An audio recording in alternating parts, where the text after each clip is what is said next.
Hi అండి. చాలామంది పిల్లలు క్యారెట్ తినమంటే తినరు కదా! ఈ ఒక్క మిల్క్ అన్నది ఇవ్వండి. మీ పిల్లల కంటి చూపు అయితే బాగా మెరుగుపడుతుంది. అది క్యారెట్‌తో చేశారని కూడా ఎవరికీ తెలీదు. చక్కగా అయితే పిల్లలైతే తాగుతారు. ఇది చల్లచల్లగానైనా తాగొచ్చు. లేదు అంటే వేడివేడిగానే తాగొచ్చు. ఇది ప్రతిరోజు తీసుకోవడం వల్ల మన బాడీకైతే చాలా కూల్‌గా ఉంటుంది. అది ఎలా చేయాలన్నది ఇప్పుడు ఈ వీడియోలో చూద్దాము. ఫస్ట్ టైం కనుక మన ఛానల్ చూస్తే ఛానల్ సబ్స్క్రైబ్ చేయండి. ఇందులో మంచి మంచి వీడియోస్ అయితే ఉంటాయి ఛానల్లోని. ఇప్పుడు ఈ క్యారెట్ మిల్క్ ఎలా చేయాలన్నది వీడియో ప్రాసెస్లోకి వెళ్ళిపోదాము. అయితే క్యారెట్లు అయితే తీసుకోవాలి. క్యారెట్లు తీసుకుని దాని చివర్లు మొదలు కోసుకుని దాని పీల్ అయితే చేసుకోవాలి. అన్నీ అయితే తొక్క తీయడం అయితే అయిపోయింది. ఇప్పుడైతే ఒక గిన్నెతో వాటర్ తీసుకుని దాన్ని శుభ్రంగా అయితే కడుక్కోవాలి. వీటిని అయితే చక్రాల కింద అయితే కోసుకోవాలి. ప్రతిరోజు తీసుకోవడం వల్ల మన కంటి చూపు అయితే మెరుగుపడుతుంది. ఇప్పుడు క్యారెట్ మొత్తం అంతా అయితే కోయడం అయిపోయింది. ఇప్పుడు ఒక కుక్కర్ తీసుకుని ఆ కుక్కర్లోకి ఇందాక కట్ చేసుకున్న క్యారెట్ అంతా వేసుకోవాలి. బాదం పలుకులు 10 జీడిపప్పులు వేసి అది ములిగేంత వరకు ఒక హాఫ్ గ్లాస్ వాటర్ కానీ గ్లాసు వాటర్ కానీ వేయాలి. ఇలా వేసి మూత పెట్టి అయితే కుక్కర్ పెట్టాలి. ఒక 3 విజిల్స్ వచ్చిన తర్వాత కుక్కర్ అయితే ఆపేయాలి. ఒక పక్క పాలైతే పొయ్యి మీద అయితే పెట్టాను.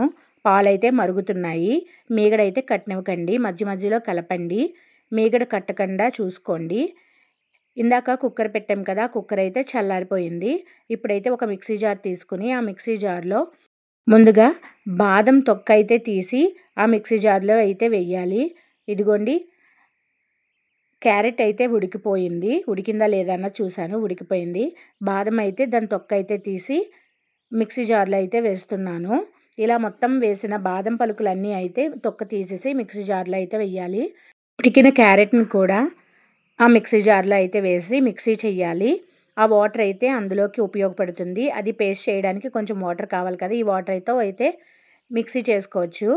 ఇదిగోండి, పాలు అయితే మరుగుతున్నాయి కదా, మీగడ కట్టకుండా అయితే కలుపుతున్నాను. ఇవి మరిగిన తర్వాత ఇందాక పేస్ట్ చేసాం కదా, ఆ పేస్ట్ అయితే ఈ పాలల్లో వెయ్యాలి. అంతా వేసేసి ఒకసారి అయితే మొత్తం అంతా అయితే బాగా కలపాలి. లేదు అంటే ఉండలు కడతాయి. ఇలా కట్టకుండా మొత్తం అంతా అయితే శుభ్రంగా కలపాలి. ఎలా చేయడం మర్చిపోయాను. ఇప్పుడైతే కొంచెం ఎలాచీ పౌడర్ అయినా పర్వాలేదు. మన ఇంట్లో యాలకులు ఉంటాయి కదా, యాలకులు అయితే కట్ చేసి అయినా అందులో వేసుకోవచ్చు. ఇదైతే బాగా మరగాలి. చూడండి, మొత్తం అంతా అయితే బాగా మరుగుతుంది. ఇప్పుడు కలర్ వచ్చింది కదా, ఇందాకటికి ఇప్పటికి క్యారెట్ అయితే అందులో వేసాం కాబట్టి ఉడుకుతుంది. కలర్ అయితే సూపర్గా ఉంది. ఇది బాగా మరిగిన తర్వాత తగినంత పంచదార అయితే వేయాలి. ఇప్పుడైతే పంచదార అయితే వేసాను. వేసి మొత్తం అంతా అయితే బాగా కలపాలి. ఇందులో పంచదార అయినా వేసుకోవచ్చు, లేదు అంటే బెల్లమైనా వేసుకోవచ్చు. బెల్లం అయితే ఇది స్టవ్ ఆపేసి దించిన తర్వాత అయితే వెయ్యాలి, లేదంటే ఇరిగిపోతుంది. ఇదంతా బాగా ఉడికిపోయిన తర్వాత ఆపేయాలి. ఇలా వేడిగానైనా తాగొచ్చు, లేదు అంటే చల్లగానైనా తాగొచ్చు. చూడండి, ఇప్పుడైతే ఇది రెడీ అయిపోయింది. దీన్నైతే ఫ్రిడ్జ్లో పెట్టుకునైనా తాగొచ్చు, లేదు అంటే ఇలా వేడివేడిదైనా తాగొచ్చు.